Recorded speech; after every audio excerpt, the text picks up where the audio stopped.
ललन सिंह जी को जब मैंने मुख्यमंत्री बनाने की बात की, उसमें मेरी नीयत में कोई खोट थी? विजय सिन्हा जी को जो बातें मैंने कही, उनका अपना क्रेडिट है कि नहीं है? या भाजपा या एनडीए की उनको वहां से राजस्व मंत्री से हटाना, दूसरा कि सीके अनिल को हटा देना, ये कौन ऐसा दबाव है भाई?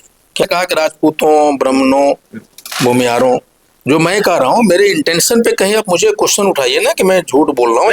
ये सिर्फ राजनीतिक बयानबाजी तक बात सीमित रहेगी या पहल भी होगी आपकी तरफ से, तेजस्वी यादव की तरफ से कि भाई आ जाए आनंद मोहन इंडिया गठबंधन में, आ जाए डॉक्टर अरुण कुमार इंडिया गठबंधन में? देखिए, बैलेट पेपर से जो भी चुनाव होगा उसमें हम लोग जीतेंगे, इसमें कोई दो राय नहीं है।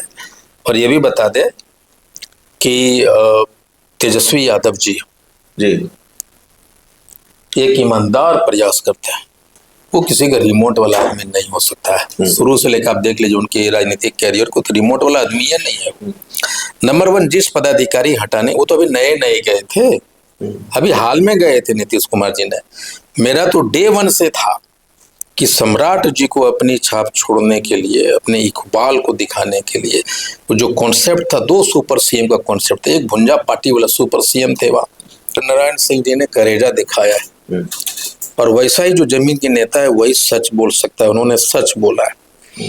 अब विधानसभा की मेरी वो स्टेटमेंट याद कीजिए, जिस दिन उनका मोशन कॉन्फिडेंस मोशन आ रहा था, मैंने कहा था कि संक्रमण काल से गुजर रहा है, दो संक्रमण काल है। एक, समाजवादियों की धरती पे नीतीश कुमार जी ने जमीन बना के भाजपा को दे दिया, और जो कुर्मी समाज के लोगों को, और जदयू के जो लोग हैं उसमें छटपटाहट है भीतर से, तो सम्राट को मान नहीं रहा है। सिर्फ चिंता जाहिर कर रहे हैं, सचेत कर रहे हैं ब्राह्मणों को, भूमिहारों को, राजपूतों को, या फिर कोई ऐसी कवायद भी होगी आपकी तरफ से? इस तरह के खेल में तो आप माहिर हैं। AIM जिसकी उम्मीद कम थी कि वो इंडिया गठबंधन में शामिल होगी या इंडिया गठबंधन की मदद करेगी राज्यसभा चुनाव में, इसके लिए भी AIM तैयार होगी कि नहीं होगी? डॉक्टर अरुण कुमार, आनंद मोहन, हालांकि आनंद मोहन के बेटे चेतन आनंद ने RJD को गच्चा दिया था, गुंजाइश बहुत कम है, लेकिन डॉक्टर अरुण कुमार, आनंद मोहन जैसे लोगों को इंडिया गठबंधन के साथ लाने की कोशिश करेंगे क्या? अच्छा, मैंने तो खुलेआम कहा कि मैं राजपूतों को पसंद करता हूँ, हम उनको टिकट देंगे, दिया भी, कहा कि नहीं कहा? ललन सिंह जी को जब मैंने मुख्यमंत्री बनाने की बात की, उसमें मेरी नीयत में कोई खोट थी? विजय सिन्हा जी को जो बातें मैंने कही, उनका अपना क्रेडिट है कि नहीं है? वो आदमी प्रसिद्ध हो रहा था, उनके सारे एक्शन आज वो अंचलों में उनके रहते हुए काम होने लग गए थे। ये अगर सबसे बड़ी सम्राट सरकार की कमजोरी रही है तो वो है कि या भाजपा या एनडीए की उनको वहां से राजस्व मंत्री से हटाना, दूसरा कि सीके अनिल को हटा देना। ये कौन ऐसा दबाव है भाई? क्या आप हटा दिए, मंत्री को हटाए, आप सीके अनिल को भी हटा दिए, तो क्या संदेश गया? ये झुकेगी सरकार, झुकने वाली है। रीढ़ का इकबाल दिखाना चाहिए था सम्राट जी को। आपने विजय सिन्हा जी को हटाया, लेकिन इकबाल जाना चाहिए था कि सीके अनिल को कैसे हटा देंगे भाई। आप जरा इस बात को भी डिकोड कीजिए। आप मीडिया रहा हूँ जी, तो ये जो मैंने कहा कि राजपूतों, ब्राह्मणों, भूमिहारों, जो मैं कह रहा हूँ, मेरे इंटेंशन पे कहीं आप मुझे क्वेश्चन उठाइए ना कि मैं झूठ बोल रहा हूँ। ये सिर्फ राजनीतिक बयानबाजी तक बात सीमित रहेगी या पहल भी होगी आपकी तरफ से, तेजस्वी यादव की तरफ से कि भाई आ जाए आनंद मोहन इंडिया गठबंधन में, आ जाए डॉक्टर अरुण कुमार इंडिया गठबंधन में? मैं ये कह रहा हूँ कि आपको बता दूं कि बहुत सारे जदयू भाजपा जिनको टिकट नहीं मिला, मंत्री रहे हैं, MLC रहे, MLA रहे हैं, वो हमारे पास आते हैं। तो मैंने कहा भैया मेरे पास उतना कुनवाने नहीं कि सबको एडजस्ट कर लूंगा, आप आइए हमसे बात कीजिए, हम तेजस्वी यादव जी से बात करेंगे, हम राहुल जी से बात करेंगे, जो जहां एडजस्ट हो सकते हैं एडजस्ट करेंगे, एडजस्ट करेंगे। विधान परिषद का जो उपचुनाव हुआ और उसका जो रिजल्ट आया, आगे 10 विधान परिषद की सीटों पर भी चुनाव है, तो इसको ट्रेलर माने फिल्म भी उसी तरह की होगी? देखिए, बैलेट पेपर से जो भी चुनाव होगा उसमें हम लोग जीतेंगे, इसमें कोई दो राय नहीं है। और ये भी बता दे कि तेजस्वी यादव जी एक ईमानदार प्रयास करते हैं, वो अपने लोगों के साथ धोखा नहीं देते। हाँ, ऐसा नहीं है कि हमारा कैंडिडेट को खड़ा कर दिया तो उसको हराने की भी कोशिश करेंगे, सो हम लोग नहीं करते, हम लोग जी जान लगाते।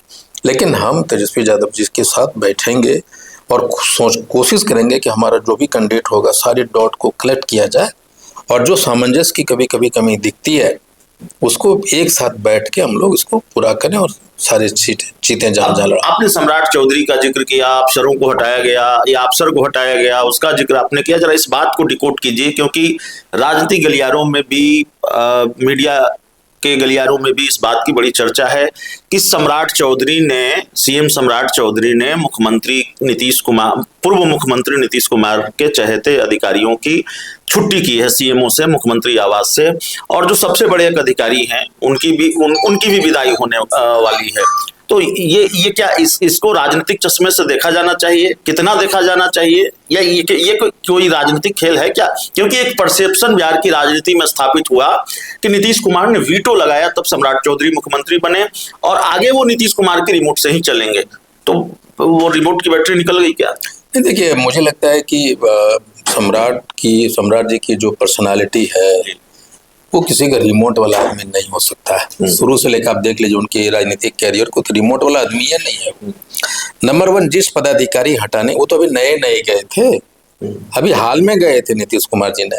मेरा तो डे 1 से था कि सम्राट जी को अपनी छाप छोड़ने के लिए, अपने इकबाल को दिखाने के लिए, वो जो कॉन्सेप्ट था, 2 सुपर सीएम का कॉन्सेप्ट था। एक भुंजा पार्टी वाला सुपर सीएम थे वहाँ, एक एसी रूम में बैठने वाले सुपर डुपर सीएम थे वहाँ पे। और ये दोनों को डिसलॉज जब तक ये नहीं करेंगे सम्राट जी, तब तक उनकी छाप नहीं छूट सकती। और अभी भी वो सारे ऑफिसर्स ऐसे हैं जो 10-10 बरस से एक विभाग में है भाई। वो विभाग उनका घर जैसा हो गया, अब वो सारे कामों को रूटीन जैसा हो गया। सम्राट जी को सबसे पहले, आज भी सीएमओ वैसे लोग हैं जो 10-15 बरस से बैठे हैं भाई, उनको हटाएंगे तब लगेगा कि वो अपना इकबाल पे काम कर रहे हैं सम्राट जी। और अभी ये दिखने लग गया है उनके कुछ डिसीजन ऐसा, पहले Nitish versus Lalu ji, NDA versus Lalu ji, Tejashwi ji का वो था, अभी स्पष्ट दिखने लग गया है कि अब नीतीश के काम वर्सेस सम्राट के काम हो गया है। एक चर्चा थी बिहार के राजनीतिक गलियारों में, जब निशांत कुमार राजनीति में आ गए, और जब राजनीति में नहीं आए थे तब भी विधानसभा चुनाव से पहले, कि वो हरनौत की विधानसभा सीट से चुनाव लड़ेंगे, जहां से उनके पिता नीतीश कुमार कभी विधायक बने थे। 2 बार हारे थे, तीसरी बार भी विधायक बने थे। तो हाल के दिनों में ये चर्चा थी कि भाई वहां के जो स्थानीय विधायक हैं जेडीयू के हरनौत से, हरिनारायण सिंह, वो अपनी सीट छोड़ेंगे और उनको विधान परिषद भेजा जाएगा और निशांत को हरनौत से चुनाव लड़ाकर सदन भेजा जाएगा। अब तो मंत्री बन गए हैं तो बाध्यता भी है किसी न किसी सदन के सदस्य होने की। जेडीयू के विधायक हरिनारायण सिंह से हमने बात की। जेडीयू के विधायक हरिनारायण सिंह ने यह कहा कि हम अपनी सीट खाली नहीं करेंगे। उन्होंने एक बयान ये दिया कि वो अपनी सीट खाली नहीं करेंगे, पिछले दरवाजे की वो राजनीति करते नहीं, वो चुनकर आते रहे हैं, अगली बार वो चुनाव नहीं लड़ेंगे। 2020 में भी टिकट वो नहीं लेना चाहते थे। और यह भी कहा उन्होंने कि लालू यादव का राज जंगल राज नहीं था, लालू यादव की सरकार में मैं मंत्री रहा हूं, और 2020 के बाद, माफ कीजिए 2015 के बाद नीतीश कुमार लोकतांत्रिक रास्ते से भटक गए। तो ये सारे बयान उनके हैं, ये जेडीयू के विधायक कर रहे हैं जो लंबे वक्त तक से जेडीयू में रहे हैं। क्या चल रहा है जेडीयू में, इन बयानों को कैसे देखते हैं? और जेडीयू के जो सबसे बड़े नेता हैं नीतीश कुमार, उनके बेटे के लिए जेडीयू के विधायक सीट छोड़ने के लिए तैयार नहीं है, क्या स्थिति है? देखिए, हरिनारायण सिंह जी ने करेजा दिखाया है, और वैसा ही जो जमीन के नेता है वही सच बोल सकता है। उन्होंने सच बोला है। अब विधानसभा की मेरी वो स्टेटमेंट याद कीजिए, जिस दिन उनका मोशन कॉन्फिडेंस मोशन आ रहा था, मैंने कहा था कि संक्रमण काल से गुजर रहा है, 2 संक्रमण काल है।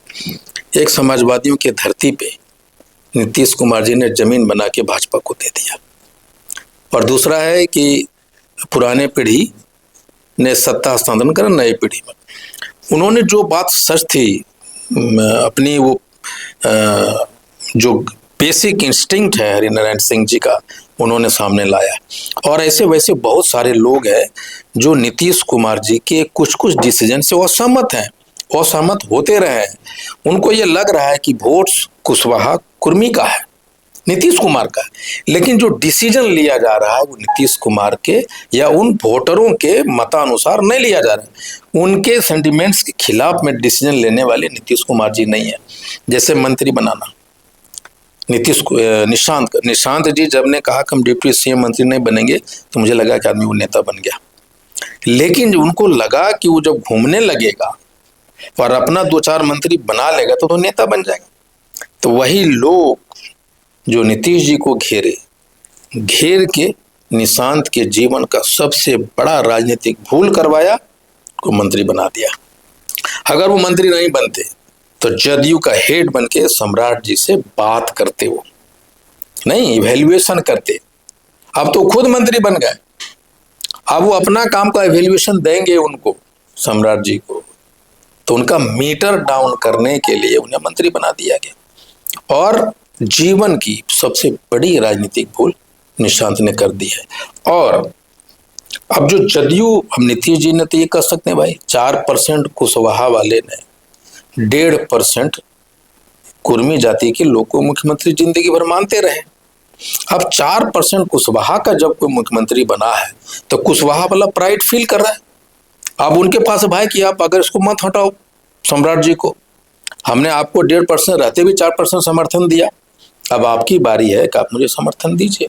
और जो कुर्मी समाज के लोगों को और जदयू के जो लोग हैं उसमें छटपटाहट है भीतर से, तो सम्राट को मान नहीं रहा है।